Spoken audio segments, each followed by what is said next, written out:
आप सभी का हमारे YouTube चैनल फेस्टिव सीक्रेट पर स्वागत है। आज हम आपको खाटू श्याम मंदिर का रहस्य और श्याम बाबा का सिर कैसे पहुंचा खाटू जी, इसके बारे में बताने जा रहे हैं। राजस्थान की पावन धरती, जहां रेत की हर कण में इतिहास की गूंज सुनाई देती है, उसी भूमि पर स्थित है एक ऐसा मंदिर जो न केवल आस्था का केंद्र है बल्कि रहस्य और चमत्कारों का भंडार भी है। सीकर जिले में स्थित खाटू श्याम मंदिर। आपने खाटू श्याम के नाम के बारे में अवश्य सुना होगा।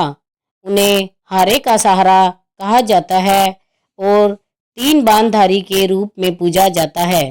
पर क्या आप जानते हैं कि यह मंदिर, जो प्रतिवर्ष लाखों श्रद्धालुओं को अपनी ओर आकर्षित करता है, केवल भक्ति का स्थल नहीं बल्कि एक रहस्यमय कहानी का जीवन प्रमाण भी है। यह वही स्थान है जहां एक राक्षस जाति का प्राणी भगवान की उपाधि तक पहुंच गया। एक ऐसी कथा जो आपके रोंगटे खड़े कर देगी। आज हम आपको खाटू श्याम मंदिर की एक ऐसी अनसुनी यात्रा पर ले जाने वाले हैं जहां पर हर कदम पर एक चमत्कार, हर दीवार पर एक कथा और हर कोने में एक रहस्य छिपा हुआ है। शायद आपने यह नाम नहीं सुना होगा कि खाटू श्याम मंदिर की नींव एक ऐसी कहानी पर टिकी है जो महाभारत काल से जुड़ी हुई है। यह मंदिर केवल पत्थरों से बनी एक रचना नहीं, बल्कि यह भीष्म पितामह के वचन, एक वीर योद्धा की आत्म त्याग और श्री कृष्ण के आशीर्वाद का साक्षात प्रतीक है। लेकिन यह मंदिर केवल इस पौराणिक कथा से ही अद्भुत नहीं बनता। इसकी भव्यता और रहस्यमय घटनाएं इसे और भी अधिक अलौकिक बनाती है। मंदिर के गर्भगृह में स्थापित श्याम बाबा की प्रतिमा एक ऐसे कुएं से प्राप्त हुई जिसे आज श्याम कुंड कहा जाता है। इस कुंड के जल को अमृत तुल्य माना जाता है और मान्यता है कि इसका स्पर्श मात्र भी व्यक्ति के समस्त पापों का नाश कर देता है। लेकिन इस कुंड में पानी कहाँ से आता है, इसके बारे में कोई नहीं जानता। मंदिर में एक और अद्भुत परंपरा निभाई जाती है। यहाँ पर एक खास तरह का निशान चढ़ाया जाता है। यह कोई साधारण प्रतीक नहीं बल्कि श्रद्धा, नियम और संयम का प्रतीक है। कहा जाता है कि जो भी भगत यह निशान पूरे नियम और भक्ति भाव से चढ़ाता है, उसकी हर मनोकामना पूर्ण होती है। यहाँ तक कि कई भक्तों के अनुभव इस बात की गवाही देते हैं कि जिन इच्छाओं को उन्होंने वर्षों तक मन में संजोया, वे खाटू श्याम के दरबार में निशान चढ़ाने के बाद पूर्ण हुई। परंतु सवाल यह उठता है कि यह मात्र विश्वास है या इसके पीछे की कोई अज्ञात शक्ति। खाटू श्याम मंदिर का सबसे चौंकाने वाला रहस्य एक शिवलिंग से जुड़ा हुआ है, जो मंदिर से कुछ दूरी पर स्थित है। कहा जाता है कि जब मुगल शासक औरंगजेब ने इस शिवलिंग को नष्ट करने का प्रयास किया, तब कुछ ऐसा घटित हुआ जिसने उसकी आत्मा तक को झकझोर दिया। इतना ही नहीं, खाटू श्याम के दर्शन के दौरान एक अद्भुत दृश्य देखने को मिलता है। बाबा के दरबार में हजारों की संख्या में आने वाले श्रद्धालु अक्सर कहते हैं कि उन्होंने यहाँ कुछ ऐसा महसूस किया जिसे शब्दों में बयान नहीं किया जा सकता। कोई कहता है कि बाबा ने उसे स्वप्न में दर्शन दिए, तो कोई बताता है कि उसने वहां अपने जीवन की सबसे कठिन समस्या का हल पाया। और इन सब अनुभवों में एक बात समान है कि एक रहस्यमय शक्ति जो खाटू श्याम मंदिर को केवल एक तीर्थ स्थल नहीं बल्कि एक अलौकिक अनुभव बना देती है। इस मंदिर की शक्तियों की गूंज केवल भारत में ही नहीं, विदेशों तक फैली है। अमेरिका, इंग्लैंड और ऑस्ट्रेलिया जैसे देशों में बसे भगत भी प्रतिवर्ष खाटू श्याम जी की निशान यात्रा में भाग लेने भारत आते हैं। यह भक्ति की वह डोर है जो ना जाति देखती, ना धर्म, ना देश। यहाँ सिर्फ एक चीज की आवश्यकता है, श्रद्धा। तो क्या आप तैयार हैं इस मंदिर के उस रहस्य से पर्दा उठाने के लिए जो सदियों से छिपे हैं? यदि हाँ तो जुड़िए हमारे साथ इस खास डॉक्यूमेंट्री वीडियो में, जहां हम आपको लेकर चलेंगे खाटू श्याम मंदिर की उन गलियों में जहां इतिहास, रहस्य और भक्ति एक साथ मिलते हैं। यह केवल एक यात्रा नहीं होगी, यह आपके विश्वास को एक नई दिशा देने वाली अनुभव यात्रा होगी, क्योंकि यह केवल एक मंदिर नहीं, एक चमत्कार है, खाटू श्याम का चमत्कार। चलिए अब बिना किसी देरी के आज की इस रहस्यमयी और दिलचस्प डॉक्यूमेंट्री को शुरू करते हैं। दोस्तों, खाटू श्याम जी को भगवान श्री कृष्ण की कलयुगी अवतार के रूप में जाना जाता है। राजस्थान के सीकर जिले में स्थित श्याम बाबा के भव्य मंदिर में दर्शन के लिए हर दिन लाखों भक्त पहुंचते हैं। मान्यता है कि श्याम बाबा सभी की मनोकामनाएं पूरी करते हैं और फर्श से अर्श तक पहुंचा सकते हैं। बाबा खाटू श्याम का संबंध महाभारत काल से माना जाता है। यह पांडु पुत्र भीम के पौत्र थे। पौराणिक कथा के अनुसार खाटू श्याम जी की अपार शक्ति और क्षमता में प्रभावित होकर श्री कृष्ण ने इन्हें कलयुग में अपने नाम से पूजे जाने वाले का वरदान दिया। लेकिन यह वरदान किस स्थिति में दिया गया, इसके बारे में शायद ही आप जानते होंगे। हारे का सहारा खाटू श्याम हमारा, यह तो आपने अक्सर ही सुना होगा, लेकिन हारे का सहारा बनने के पीछे की कहानी से शायद ही आप परिचित होंगे। इन सभी सवालों के जवाब मिलेंगे आपको महाभारत की उस कथा में जो आपने नहीं सुनी होगी। तो आइए जानते हैं खाटू श्याम जी की इस पवित्र कथा के बारे में। दोस्तों, यह कथा की शुरुआत होती है एक भयानक षड्यंत्र से जो दुर्योधन ने पांचों पांडवों को मारने के लिए रचा था। जैसा कि आप सभी जानते हैं कि महाभारत में कौरवों और पांडवों का युद्ध दर्शाया गया। दुर्योधन हमेशा से ही पांडवों को पसंद नहीं करता था, जिसकी वजह से उसके अंदर पांडवों के प्रति इतनी घृणा थी कि वह उन्हें किसी भी कीमत पर मारना ही चाहता था। जब भीष्म पितामह ने धृतराष्ट्र से युधिष्ठिर का राज्याभिषेक कर देने के लिए कहा, तब दुर्योधन ने पिता धृतराष्ट्र से कहा, पिताजी, यदि एक बार युधिष्ठिर को राज सिंहासन प्राप्त हो गया तो यह राज्य सदा के लिए पांडवों के वंश का हो जाएगा और हम कौरवों को उनका सेवक बनकर रहना पड़ेगा। इस पर धृतराष्ट्र बोले, दुर्योधन, युधिष्ठिर हमारे कुल की संतानों में सबसे बड़ा है, इसीलिए इस राज्य पर उसी का अधिकार है। फिर भी भीष्म और प्रजाजन भी उसी को राजा बनाना चाहते हैं। हम इस विषय में कुछ भी नहीं कह सकते। तुम पांडवों के रुकने का प्रबंध करो।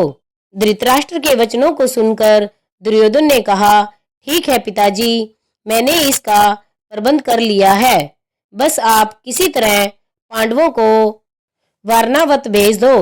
दुर्योधन ने वाराणत में पांडवों के निवास के लिए पुरोचन नामक शिल्पी से एक भवन का निर्माण करवाया, जो कि लाख, चर्बी, सूखी घास, मूंज जैसे अत्यंत ज्वलनशील पदार्थों से बना था। दुर्योधन ने पांडवों को उस भवन में जला डालने का षड्यंत्र रचा था। धृतराष्ट्र के कहने पर युधिष्ठिर अपनी माता तथा भाइयों के साथ वाराणवत जाने के लिए निकल पड़े। दुर्योधन के षड्यंत्र के बारे में जब विदुर को पता चला तो वे तुरंत ही वाराणवत जाते हुए पांडवों से मार्ग में मिले। उन्होंने दुर्योधन के षड्यंत्र के बारे में बताया।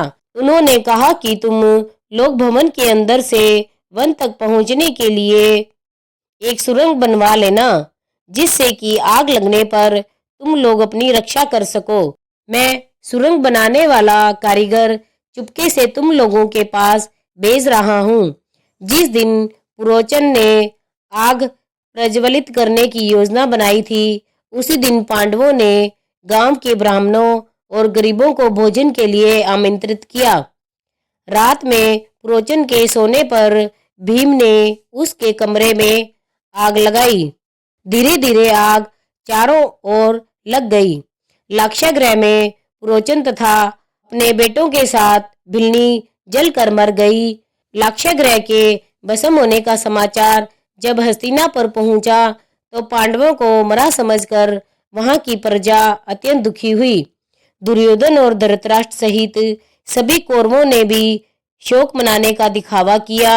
अंत में उन्होंने पुरवचन, भिलनी और उसके बेटे को पांडवों का शव समझकर अंत्येष्टि करवा दी। लाक्षागृह की सुरंग से निकलकर पांडव जिन हिंडनी नदी किनारे पहुंच गए थे, जहां पर विदुर द्वारा भेजी गई एक नौका में सवार होकर वे नदी के उस पार पहुंच गए। नदी पार पहुंचने के बाद वह सभी एक जंगल में पहुंचे। वहीं पर हिडिम नाम का राक्षस अपनी बहन हिडिंबा के साथ रहता था। हिडिम हिडिंबा पर अपना जोर चलाता था और उससे मानवों का मांस लाने के लिए कहता था। मजबूरी में हिडिंबा को भी ऐसा ही करना पड़ता था। रात के समय जब सभी पांडव सो रहे थे तो उनमें से भीम सभी का पहरा दे रहे थे। जब हिडिंबा अपने भाई हिडिम के आदेश पर पांडवों को मारने के लिए गई, तभी उसकी नजर भीम पर पड़ गई और वह भीम को देखकर मोहित हो गई और उनसे प्रेम करने लगी। भीम को मोहित करने के लिए हिडिंबा ने सुंदर अप्सरा का रूप धारण किया और भीम के पास गई। लेकिन इसी बीच हिडिंबा का भाई हिडुम वहां आ गया और जो पांडवों को मारकर उनका मांस खाना चाहता था, उसने भीम पर हमला कर दिया, जिसमें भीम और हिडिंबा के बीच युद्ध छिड़ गया। इस युद्ध में भीमसेन की विजय हुई और हिडिंबा मारा गया। इसके बाद हिडिंबा अपने असली रूप में आई और उसने भीम के सामने विवाह का प्रस्ताव रखा, लेकिन भीम ने यह कहकर विवाह से इनकार कर दिया कि तुम राक्षस कुल की हो। इसके बाद हिडिंबा माता कुंती के पास गई। उसने भीम और अपने विवाह की बात कही। तब कुंती विवाह के लिए तो मान गई, लेकिन उन्होंने हिडिंबा के सामने एक शर्त भी रख दी। शर्त के अनुसार भीम हिडिंबा के साथ केवल तब तक ही रहेगा जब तक कि उन्हें संतान की प्राप्ति नहीं हो जाती। हिडिंबा भीम के साथ विवाह करना चाहती थी, इसीलिए वह इस शर्त को मान गई। इसके बाद दोनों का गंधर्व विवाह हुआ और वह जंगल में साथ रहने लगे। कुछ समय बाद हिडिंबा और भीम का एक पुत्र भी हुआ, जिसका नाम घटोत्कच रखा गया। समय बीता और घटोत्कच का विवाह दैत्यराज मोरा की बेटी अहिल्यावती के साथ हुआ, जिन्हें मोरवी और कामकांतिका नाम से भी जाना जाता है। घटोत्कच और अहिल्यावती के दो पुत्र हुए। घटोत्कच के एक पुत्र का नाम बर्बरिक और दूसरे का नाम अंजन पर्वा रखा गया। बर्बरिक ने शास्त्र और अन्य सभी ज्ञान अपनी मां अहिल्यावती का आशीर्वाद लेकर प्राप्त किए। उन्होंने ही बर्बरिक को भगवान शिव की तपस्या करने के लिए प्रेरित किया, जिसके बाद भगवान शिव ने बर्बरिक से प्रसन्न होकर उन्हें 3 अभेद बांध दिए, जो कि पूरी सेना का विनाश कर वापस तरकश में आ सकते हैं। समय बीता और जब कौरवों और पांडवों के बीच युद्ध होना था, तब बर्बरिक ने युद्ध में भाग लेने का निर्णय लिया। अब वैसे तो देखा जाए बर्बरिक को पांडवों की तरफ से ही लड़ना था, लेकिन इसी बीच उनका एक वचन था जो उन्होंने अपनी मां से लिया था कि वे हमेशा हारे की तरफ से ही लड़ेंगे। उनका यह वचन ही आगे चलकर हारे का सहारा नाम की नींव बना। भगवान श्री कृष्ण युद्ध का परिणाम जानते थे और उन्हें डर था कि कहीं पांडवों के लिए उल्टा ना पड़ जाए।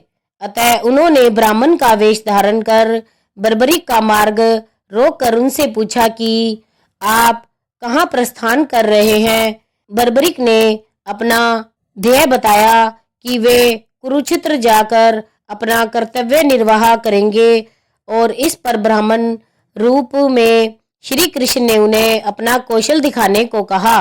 बर्बरीक ने एक ही तीर से पेड़ के सभी पत्तों को भेद दिया सिवाय एक पत्ते के जो श्री कृष्ण ने अपने पैरों के नीचे दबा दिया था।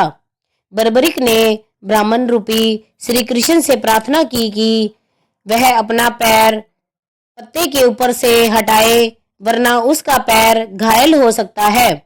श्री कृष्ण ने अपना पैर हटा लिया। वह बर्बरीक से एक वरदान मांगा। बर्बरीक ने कहा, यजमान आप जो चाहे मांग सकते हैं, मैं वचन का पूर्ण पालन करूंगा। ब्राह्मण रूपी श्री कृष्ण ने शीश दान मांगा। यह सुनकर बर्बरीक तनिक भी विचलित नहीं हुए, परंतु उन्होंने श्री कृष्ण को अपने वास्तविक रूप में दर्शन देने की बात की, क्योंकि कोई भी साधारण व्यक्ति यह दान नहीं मांग सकता। तब श्री कृष्ण अपने वास्तविक रूप में प्रकट हुए। उन्होंने महाबली त्यागी तपस्वी वीर बर्बरीक का मस्तक रणचंडिका को भेंट करने के लिए मांगा और साथ ही वरदान दिया कि कलयुग में तुम मेरे नाम से जाने जाओगे। मेरी ही शक्ति तुम में निहित होगी। देव तुम्हारे मस्तक की पूजा करेंगे। जब तक यह पृथ्वी, नक्षत्र, चंद्रमा और सूर्य रहेंगे, तब तक तुम लोगों के द्वारा मेरे श्री श्याम रूप में पूजनीय रहोगे। मस्तक को अमृत से सींचा और अजर अमर कर दिया। मस्तक ने संपूर्ण महाभारत का युद्ध देखा एवं युद्ध के निर्णायक भी रहे। युद्ध के बाद महाबली बर्बरी कृष्ण से आशीर्वाद लेकर अंतर्ध्यान हो गए। तो दोस्तों, यह था बर्बरीक से 3 बाणधारी हारे का सहारा और खाटू श्याम तक का बनने का सफर।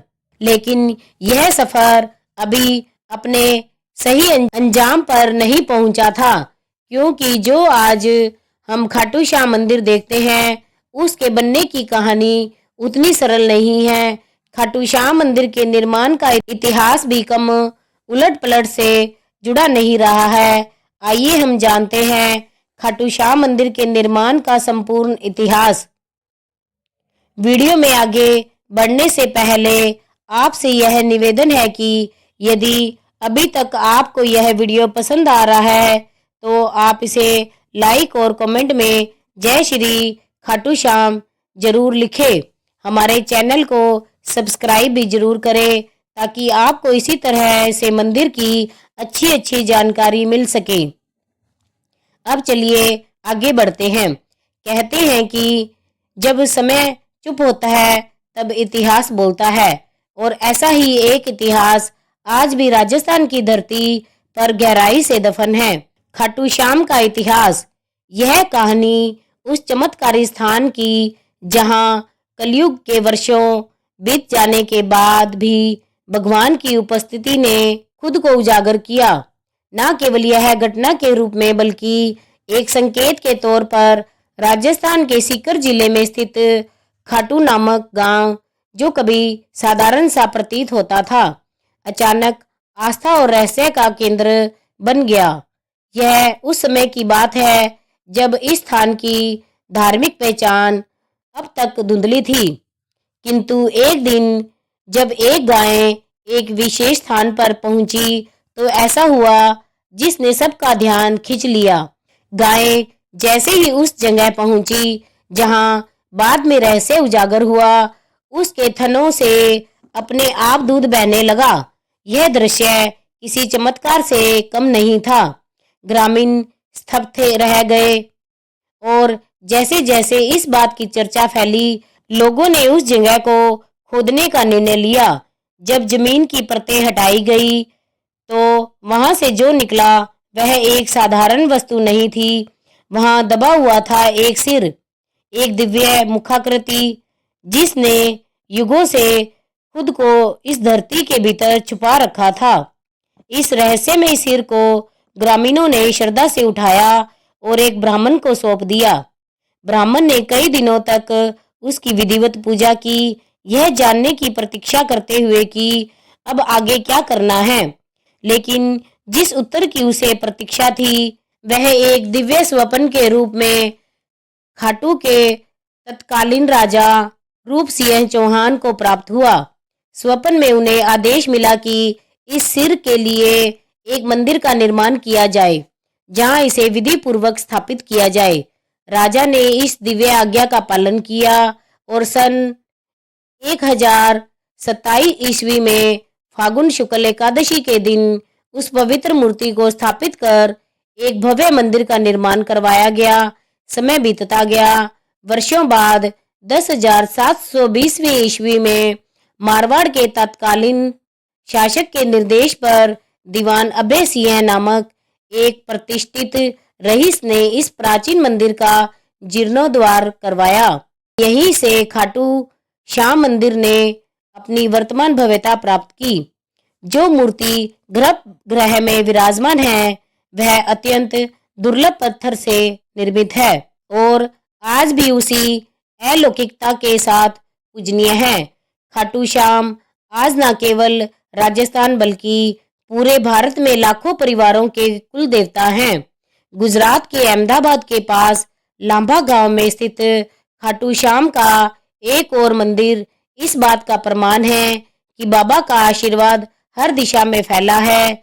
यहाँ श्रद्धालु अपने नवजात शिशुओं को बाबा का आशीर्वाद दिलाने लाते हैं, क्योंकि यहाँ बाबा को बलिया देव के रूप में भी पूजा जाता है। मंदिर की वास्तुकला उसकी हर ईंट, हर पत्थर में भक्ति की भाषा बोलती है। चूने के मुर्तार, सफेद संगमरमर और पारंपरिक टाइलों का सुंदर संगम इस संरचना को कलात्मक बनाता है। गर्भगृह के शटर चांदी के परतों में से सजे हैं और मुख्य प्रार्थना कक्ष, जिसे जगमोहन कहा जाता है, वहां की दीवारें पौराणिक चित्रों से भरपूर है। हर चित्र एक कथा, हर रंग एक आस्था।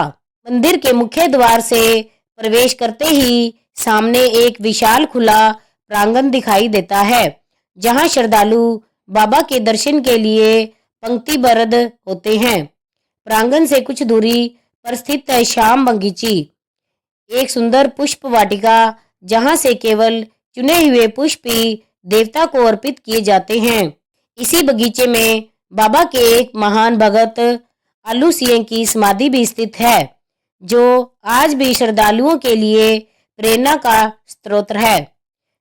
परंतु इस पवित्र स्थान का सबसे रहस्यमय स्थल है श्याम कुंड, एक पवित्र जलाशय जहां से कभी श्याम बाबा का शीश प्राप्त हुआ था। श्रद्धालुओं की मान्यता है कि इस कुंड में स्नान करने से सारे पाप धुल जाते हैं और व्यक्ति को जीवन में परम शांति प्राप्त होती है। लोग सच्चे मन से डुबकी लगाते हैं और बाबा से अपने जीवन के कष्टों से मुक्ति की प्रार्थना करते हैं। कहा जाता है कि इस कुंड में पानी सीधा पाताल लोक से आता है और यह भी सच लगता है, क्योंकि देखने से आपको इसके आसपास कोई ऐसा सोर्स नजर भी नहीं आता है। इस कुंड की यह बात इसे और भी ज्यादा शक्तिशाली और रहस्यमयी बना देती है। मुख्य मंदिर से दक्षिण पूर्व दिशा में स्थित गोपीनाथ मंदिर और इसके समीप स्थित है गौरीशंकर मंदिर, एक और दिव्य स्थल जिसकी कहानी दिल दहला देने वाली है। कहा जाता है कि जब औरंगजेब की सेना इस मंदिर को नष्ट करने पहुंची तो उन्होंने शिवलिंग पर भालों से प्रहार किया, पर जैसे ही उनके भाले शिवलिंग से टकराए वहां से रक्त के फव्वारे फूट पड़े। यह दृश्य इतना भयावह और चमत्कारिक था जिसकी सैनिक तुरंत डर कर वहां से भाग निकले। आज भी उस शिवलिंग पर जो घाव, भाले का निशान स्पष्ट रूप से देखा जा सकता है, जैसे भगवान ने समय अपनी रक्षा की हो। खाटू श्याम जी का यह पावन मंदिर राजस्थान की राजधानी जयपुर से लगभग 80 किमी दूर स्थित है और यहाँ पहुँचने के लिए श्रद्धालुओं को रिंगस के मार्ग से होकर जाने की सलाह दी जाती है। यह यात्रा केवल एक धार्मिक यात्रा नहीं बल्कि एक आत्मिक अनुभव होती है, जहां आस्था, इतिहास और चमत्कार एक साथ चलते हैं। हर साल लाखों भक्त यहाँ पहुँचते हैं, कोई आशीर्वाद पाने के लिए, कोई चमत्कार देखने के लिए और कोई अपनी श्रद्धा की अग्नि परीक्षा देने के लिए। और जब आप इस पवित्र धाम की भूमि पर कदम रखते हैं तो ऐसा लगता है मानो समय ठहर गया हो और भगवान समय इस धरती पर विराजमान है। तो दोस्तों, यह था खाटू श्याम जी मंदिर के निर्माण का संपूर्ण इतिहास। आइए अब आपको बताते हैं उस निशान के बारे में जो बड़े ही भक्ति भाव से श्री खाटू श्याम मंदिर में चढ़ाया जाता है।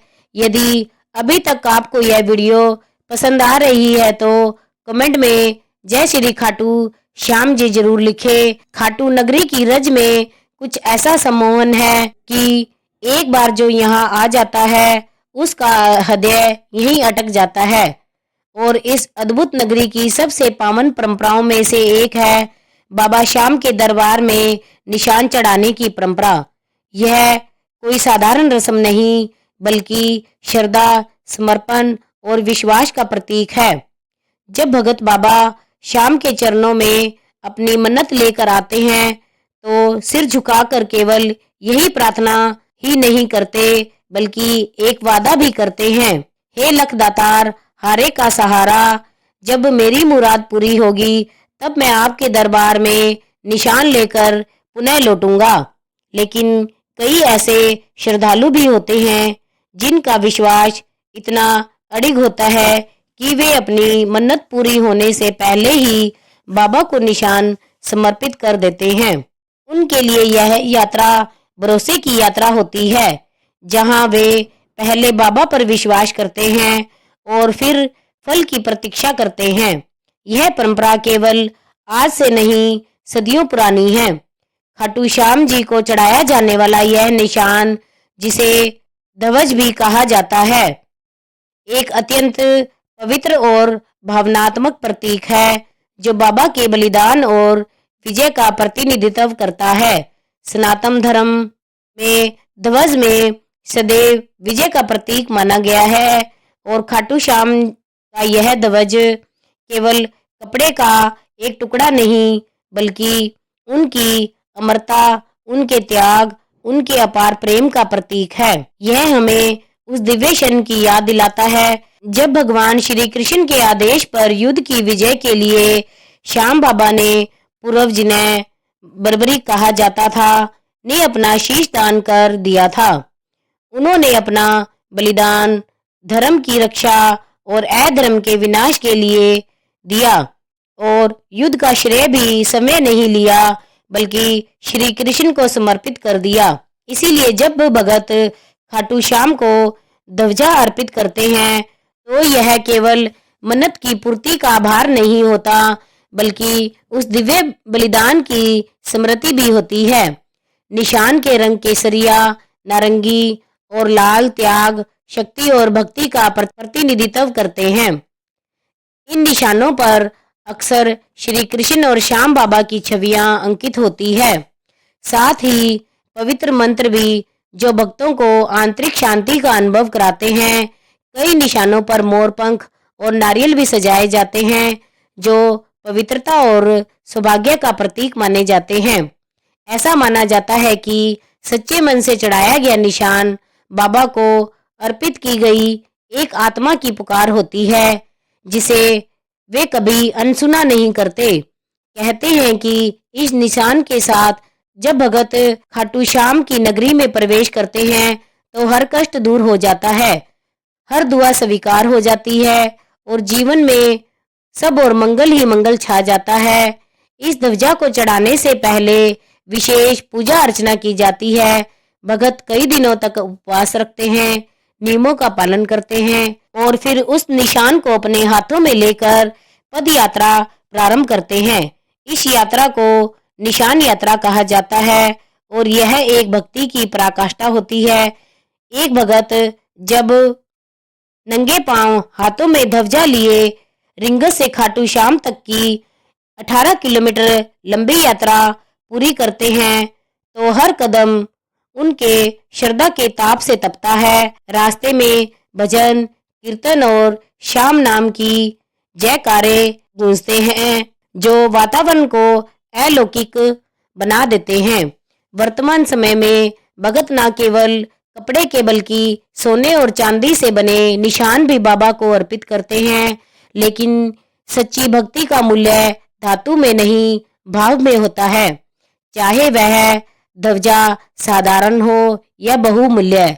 अगर उसमें श्रद्धा है तो बाबा उसे सहज ही स्वीकार करते हैं। निशान यात्रा विशेष रूप से फाल्गुन मास में आयोजित होने वाले लाखों भक्तों के भीड़ वाले लक्खी मेले में चरम पर होती है। इस समय खाटू नगरी भक्तों से खचाखच भरी होती है। हर दिशा में आते हुए निशान, हर स्वर में गूंजता हुआ श्याम नाम और हर हृदय में एक ही विश्वास, बाबा सबकी सुनते हैं, बाबा सबका सहारा है। यह परंपरा केवल एक धार्मिक रस्म नहीं बल्कि श्रद्धा की जीवित परिभाषा है। निशान चढ़ाने वाले हर भगत की आंखों में आभार होता है और उनके कदमों में समर्पण। जब वे बाबा की मूर्ति के सामने खड़े होकर वह ध्वज अर्पित करते हैं तो वह क्षण ऐसा होता है मानो आत्मा ने ईश्वर से साक्षात्कार कर लिया हो। वहां ना कोई भाषा बोलती है, ना कोई शब्द चाहिए होते हैं, बस एक मौन होता है जिसमें केवल भक्ति की ध्वनि होती है। इसीलिए जब अगली बार आप खाटू श्याम जी के दर्शन करने के लिए जाएं और मन में कोई मन्नत हो या केवल आभार प्रकट करना हो तो एक निशान लेकर जाएं। वह ध्वज आपके विश्वास का संदेश बनकर बाबा के चरणों तक पहुंचेगा और जैसे हजारों वर्षों से होता आया है वैसे ही वह आज भी आपकी पुकार को सुने बिना नहीं रहेंगे। तो दोस्तों, यह था खाटू श्याम मंदिर का संपूर्ण इतिहास और रहस्य। क्या आप कभी खाटू श्याम मंदिर गए हैं? यदि हाँ तो कितनी बार, और नहीं गए हैं तो क्या आप जाना चाहेंगे? हमें कमेंट करके जरूर बताएं। यदि आज आपको यह डॉक्यूमेंट्री पसंद आई हो तो कमेंट में हमें जय श्री खाटू श्याम जी की गूंज होनी चाहिए। हम मिलेंगे जल्दी ही एक और नई रहस्यमयी और दिलचस्प डॉक्यूमेंट्री के साथ। हारे के सहारे की जय। धन्यवाद।